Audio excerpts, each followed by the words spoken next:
April 14 இரவு வந்து இசை நிகழ்ச்சி நடக்கும் பஸ் ஸ்டாண்ட்ல. அந்த பஸ் ஸ்டாண்ட்ல நிகழ்ச்சி நடக்கிறதுக்கு மட்டும்தான் எங்க அப்பா வந்து ஒவ்வொரு வருஷமும் என்னை தவறாம சைக்கிள்ல கூட்டு போவாரு. எங்க அம்மா தங்கச்சிலாம் தூங்கிட்ட பிறகு, ஏன்னா மறுநாள் ஸ்கூல் இருக்கும். இப்போ வந்து என்னை நைட்ல சைக்கிள்ல முன்னாடி உட்கார வச்சு என்னை கூட்டு போவாரு. போய் பஸ் ஸ்டாண்ட்ல நடுராத்திரி ஒரு 12 மணி ஆனோடனே பாபா சாஹேப் சிலைக்கு மரியாதை செலுத்துவாங்க. அப்போ வந்து ஐயாவுடைய இசைக்குழுவோட மணிமேகலை அக்கா இவங்க எல்லாரும் வந்து அரக்கோணம் பழைய பஸ் ஸ்டாண்ட்ல நின்று பாடுவாங்க. வருஷம் வருஷம் பாடுவாங்க. அப்பதான் அவருடைய பாடல்கள்லாம் நான் கேட்க ஆரம்பிச்சேன். எனக்கு பாட்டு, இந்த பாட்டுக்கு பின்னாடி இவ்வளவு இவர் பேசுற கருத்துக்கள்லாம் ரொம்ப ஆழமானது. இவர் வந்து ஒட்டுமொத்த சமூகத்துக்குமான உண்மைகளை இவர் பேசிட்டு இருக்கிறாரு, அதெல்லாம் எனக்கு தெரியாது. கேட்க நல்லா இருந்தது, அவ்வளவுதான். அப்போ அவருடைய பாடல்கள் ரொம்ப, அவருடைய குரலே ரொம்ப அழகா இருக்கும். ஸ்மைலிங்கா எங்களெல்லாம் தட்டி கொடுப்பாரு.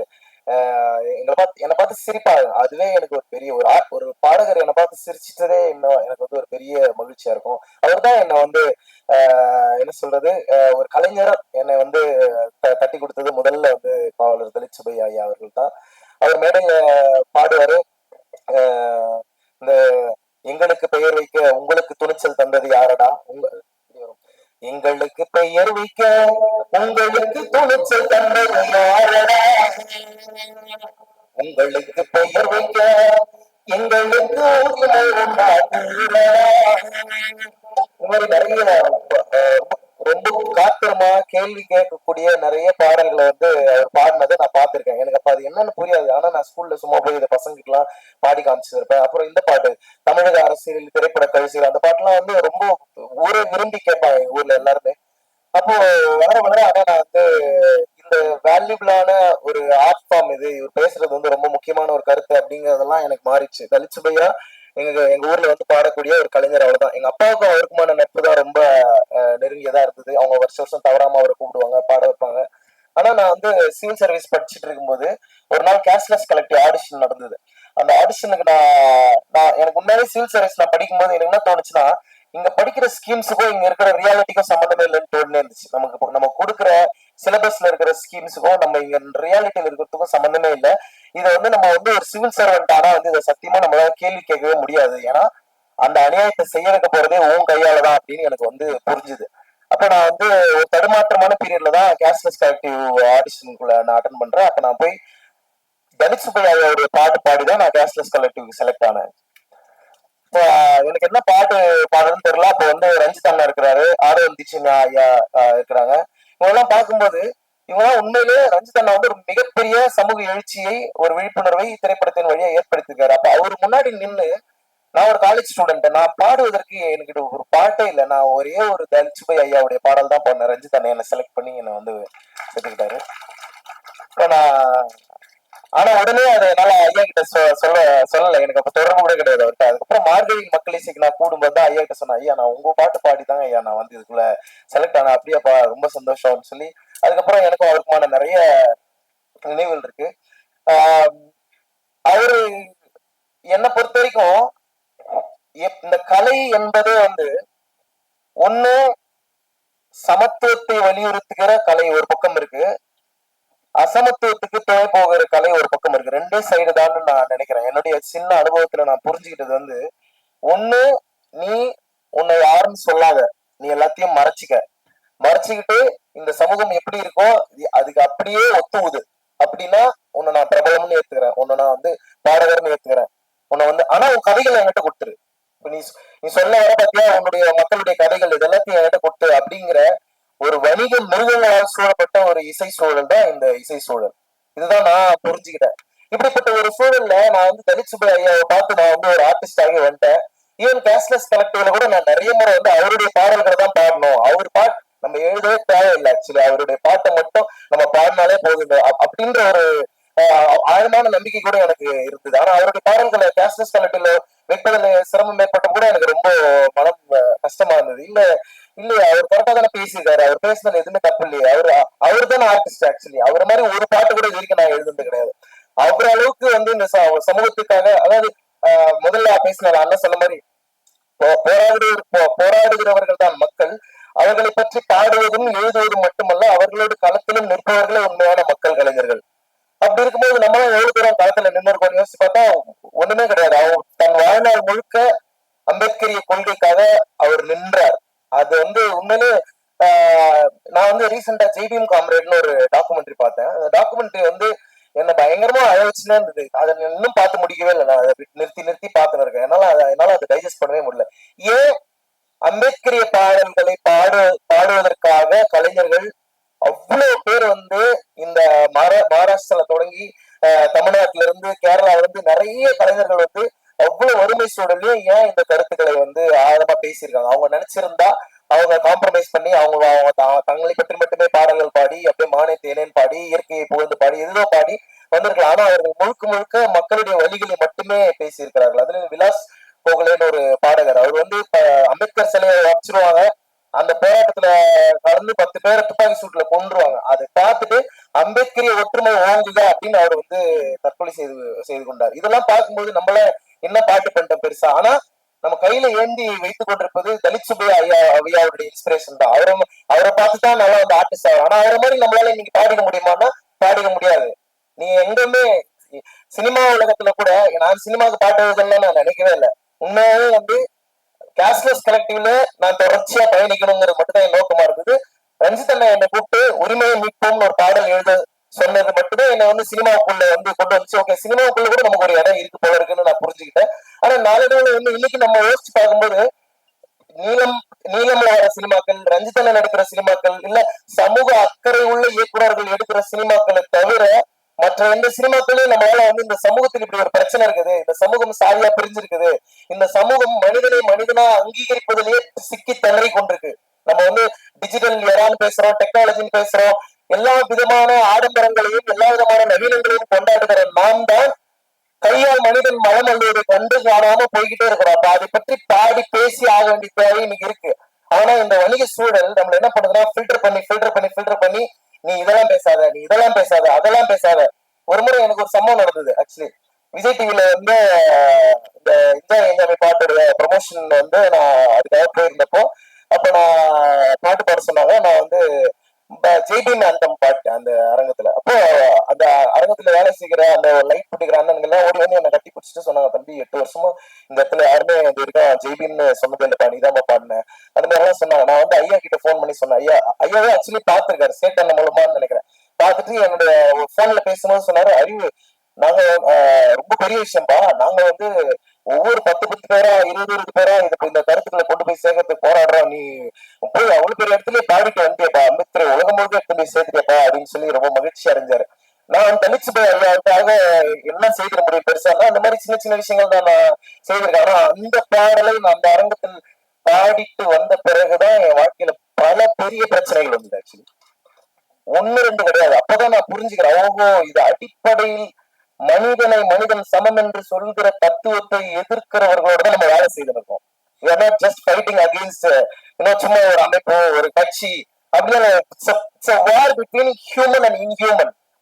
மனிதன் என்ன சொல்றது, மனிதத்தை பாடுகிறவர்களுக்கும் மனித தன்மையற்ற கலைஞர்களுக்குமான யுத்தத்தில் தான் நம்ம இருக்கோம். அதுக்கு நடுவில் தான் இந்த பிசினஸ் ஒழிஞ்சிருக்கு. இன்னைக்கு நம்ம தலிச்சு போய் பாடுறோம், பாட்டு கேட்கறோம், கொண்டாடுறோம். ஆனா அவருடைய பாடல்கள் எடுத்து நீங்க ஒரு பாட்டு பாடி பாருங்க, உங்களை இங்க ஷோ கூப்பிட மாட்டான், மெட்ராஸ்ல பயப்படுவான். அந்த பயம் அந்த உண்மைக்கான வெற்றியா இருந்தாலும் அந்த கலைஞன் வறுமையில வாடுறாங்க. அப்ப அவருடைய பாடல்களை எடுத்து பாடுறதுங்கிறது இன்னைக்கு அணுகுண்டு மாதிரி தான் அவருடைய பாடல்கள்லாம் எடுத்து வீசினா அந்த சமூகத்தில் பல மாற்றங்கள் நிகழும். ஆனா அதுக்கான அரங்குகள் இங்க கிடையாது. நீளம் பண்பாட்டு மையத்தை தவிர எனக்கு தெரிஞ்ச தமிழ்நாட்டுல அம்பேத்கரிய பாடல்கள் பாடுவதற்கு அரங்கமே கிடையாது. சென்னை சங்கமம் நடந்தது, ஒரே ஒரு அம்பேத்கர் பாடல் காட்டுங்க.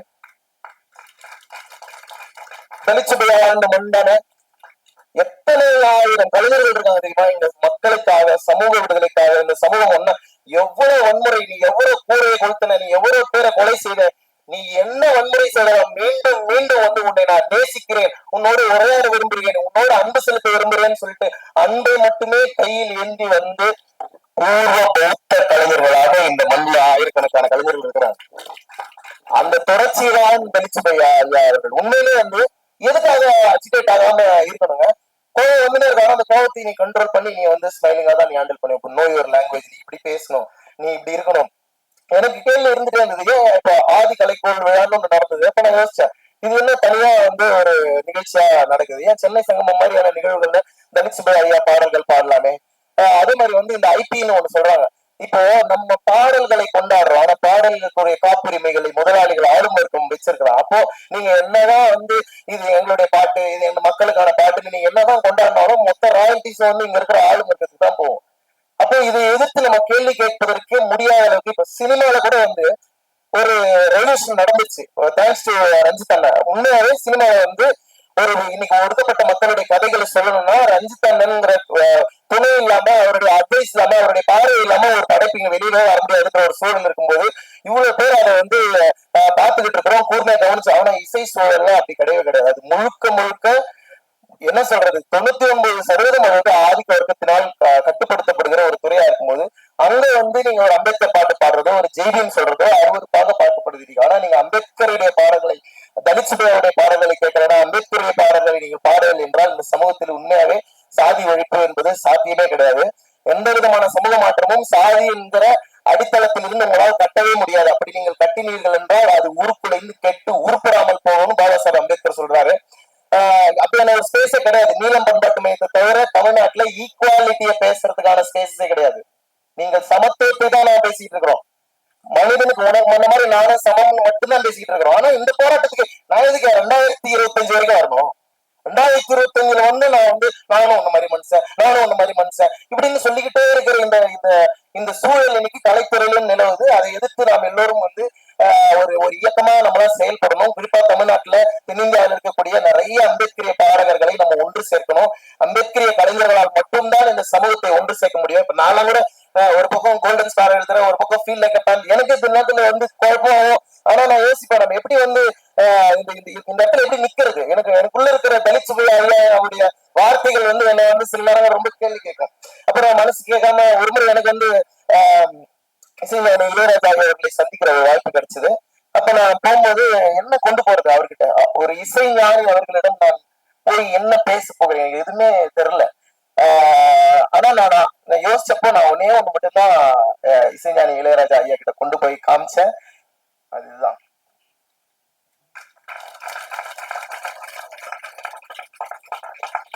அப்ப இந்த புகைப்படத்தை போயிட்டு இசைஞானி ஐயா கிட்ட காமிச்சேன். ஐயா, இவர் வந்து ஒரு அம்பேத்கரிய பாடகர், மக்கள் விடுதலை பாடகர்.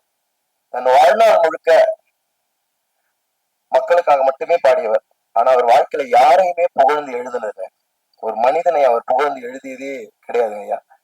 அது ஒரு இசைக்கலைஞரை உங்களை மட்டும்தான் ஐயா அவர் புகழ்ந்து எழுதியிருக்காரு. அவர் உங்களோட உண்மையான ரசிகர்.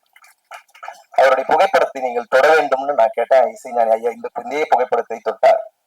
ஏன்னா நான் தலித் சுப்பையாவுடைய மாணவனாக நான் அவ்வளவு தூரம் வந்து பயணிச்சு அவருடைய அறை வரைக்கும் போனாலும் எனக்குள்ள இருந்த உணர்வு வந்து எதனால இந்த இந்த மாதிரியான ஸ்பேசஸ்குள்ள நம்மளால நுழைய முடியாத ஒரு காலகட்டம் இருந்திருக்கு. நம்ம எப்படி வந்தோம்? அந்த ஒரு பெரிய ஆச்சரியமான கேள்வி எனக்குள்ள இருந்தது. உண்மையாவே நான் இன்னைக்கு ஒரு இசைக்கலைஞனா, ஒரு பாடகனா, ஒரு ஆர்டிஸ்டா நிக்கிறேன்னா அதுக்கு முதல் முதல் காரணம் வந்து பாவலர் தலித் சுப்பையா ஐயா அவர்கள் தான். நிறைய நான் பேச நினைக்கிறேன், நேரம் குறைவா இருக்கு. இருந்தாலும் அவருடைய நினைவுகளை பாதுகாப்பதை விட அது எவ்வளவு முக்கியமோ அதே அளவுக்கு ரொம்ப ரொம்ப முக்கியம். சமகாலத்தில் நாம் சமகால பிரச்சனைகளை பேசக்கூடிய கலைஞர்களை ஒருங்கிணைப்பதும் அவர்களை ஊக்கப்படுத்துவதும் ரொம்ப முக்கியம். என்ன நினைக்கிறான்னா பொலிட்டிக்கலா பாடினா வந்து ஓக் கேட்டகரி, அவன் ஓக்கா தான் நடத்துக்கணும், அவன் எந்த மிஸ்டேக்கும் பண்ணக்கூடாது, அவன் வந்து உங்களுக்கு ஒரு மிஸ்டர் பர்ஃபெக்டாவே இருக்கணும் அப்படிங்கிற ஒரு மறுபடியும் இட்ஸ் அகைன் அ ட்ராப். அதுக்கப்புறம் நீ உன்னுடைய சொந்த கதைகளை சொல்ற, உன்னுடைய வாழ்க்கையை சொல்ற, என் சாமின்னு எங்க பாட்டி தான் என்ன கூப்பிட்டுச்சுன்னு சொல்றேன்னா அதையும் நான் திருடிக்குவேன், எல்லாத்தையும் நான் எடுத்துக்குவேன். உனக்கு இருக்கிற எல்லா விதமான உன்னுடைய ஆர்ட் ஃபார்ம், உன்னுடைய வரலாறு எல்லாத்தையும் நான் எடுத்துக்குவேன். நீ வந்து அதாவது எப்படின்னா அந்த காலத்துல எப்படி கூலி கொடுக்காம முன்னோர்களை வைத்திருந்தாங்களோ அப்படிதான் இந்த டிஜிட்டல் யுகத்திலும் நம்முடைய மக்கள் கலைகள் வந்து பறி போய்கிட்டே இருக்கு. அதை நாம் தடுத்து நிறுத்தணும். அது ரொம்ப முக்கியமான கல்ச்சுரல் வார்ல இருக்கும். It's cultural war between hate and love. Dalit Subbaiah songs are love, one and only love. முழுக்க முழுக்க அன்பை மட்டுமே இந்த சமூகத்தில் கொண்டு போய் சேர்த்தவர் அவர். நிறைய தாட்ஸ் ஷேர் பண்ண நினைச்சேன். பட் இதுவே நான் ஒரு பாடலோட நான் நிறைவு செய்கிறேன்.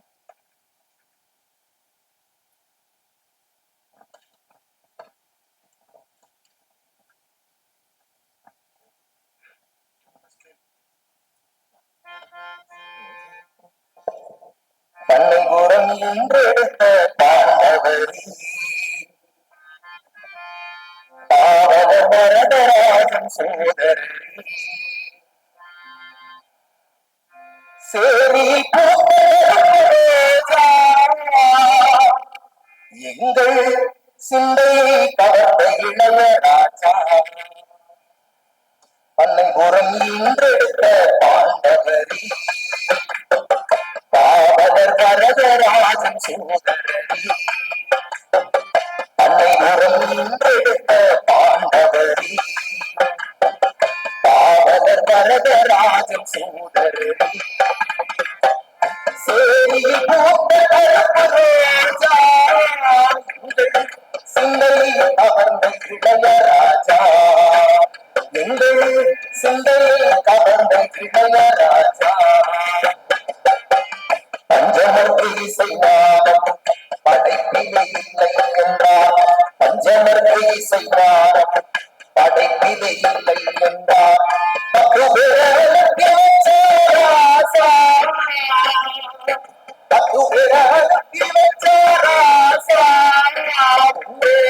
பக்கத்துல நிக்க முடியல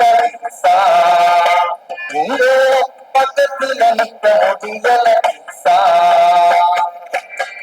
பண்ணைபுரம் இன்றெடுத்த பாண்டவரி பாவலர் வரதராஜன் சோதரரி டாக்குமெண்ட்ரி வந்து உண்மையிலே இந்த படத்தை பத்தி நான் சொல்லணும். உண்மையிலே இந்த படம் தொடங்குற சமயத்துல வந்துதான் நான் கேஸ்லெஸ் கலெக்டிவ் அது சார்ந்து எனக்கும் இந்த மியூசிக் இண்டஸ்ட்ரி ரொம்ப புதுசுதான். எனக்கு உண்மையிலே இதுல எதுவுமே தெரியாது. என்னை பொறுத்த வரைக்கும் நான் வந்து எப்படியாவது நம்ம பேசணும்னு நினைக்கிற இந்த மெசேஜஸ் நம்ம என்ன கத்துக்கிட்டோமோ அதை யாரு கூட சேர்ந்தாவது சொல்லிடணும்னு தான் நான் முயற்சி பண்ணுவோம். அவ்வளவுதான். அதுக்கான பேர் தான் நான் தேடுவனே ஒழிய மற்றபடி ஹிட் ஆகணும் ஃபேமிலி அதெல்லாம் எதுவுமே இல்லை. முதல்ல விஷயம் வந்து நமக்கு இருக்கக்கூடிய இந்த கஷ்டங்களை மனித சமத்துவத்திற்கான தேவையை எப்படி இந்த சொசைட்டியை நம்ம யூனிட் பண்றதுன்ற ஒரே நோக்கத்துக்காக மட்டும்தான் நான் கவனப்பட்டு இருந்தேன். ஆனாலும் இந்த டாக்குமெண்ட்ரி எடுக்கிறாங்க போது எனக்கு உண்மையிலே அந்த டைம்ல நான் ஒரு டிஃப்ரெண்டான மைண்ட் செட்ல இருந்தேன். எனக்கு இது ஒரு பாசிபிளே இல்லையோ தலித் சுப்பையா மாதிரி ஒரு ஆர்டிஸ்டையோ இல்ல அவர் மாதிரியான பாடல்களை பாடுவதோ ஒரு சமூகத்து இப்போ இடிப்பாறை இல்லாத ஏமரா மன்னன் கெடுப்பாறை நானும் கெடும்னு சொல்லுவாங்க. அது மாதிரி அரசாங்கத்தை விமர்சித்து இல்ல இங்க நடக்கிற சூழலை விமர்சித்து பாடுகிற கலைஞர்களுக்கு ஸ்பேஸே கிடையாதுங்க. ஆக்சுவலி அது வந்து ஒரு டெரரிசமா பார்க்கப்படுதுங்க. ஆக்சுவலி அவன் தான் உன்னை இயற்கையை நோக்கி திருப்புறான். அவன் தான் உனக்குள்ள இருக்கிற மனித தன்மைகளை வந்து உனக்கு நினைவூட்டிக்கிட்டே இருக்கிறாங்க. இல்ல நம்ம மனிதர்கள், நான் இல்ல நம்ம சமமானவர்கள், இல்ல நம்ம அழகானவர்கள் நினைவூட்டிக்கிட்டே இருக்கிறாங்க. அப்படிப்பட்டவரை இவங்க டாக்குமெண்ட் செய்த விதம் வந்து உண்மையிலே யாருக்கும் மனோஜ் அவர்களுக்கும் கிரிதரன் அவர்களுக்கும் என்னுடைய மனமார்ந்த பாராட்டுக்களை நான் சொல்றேன்.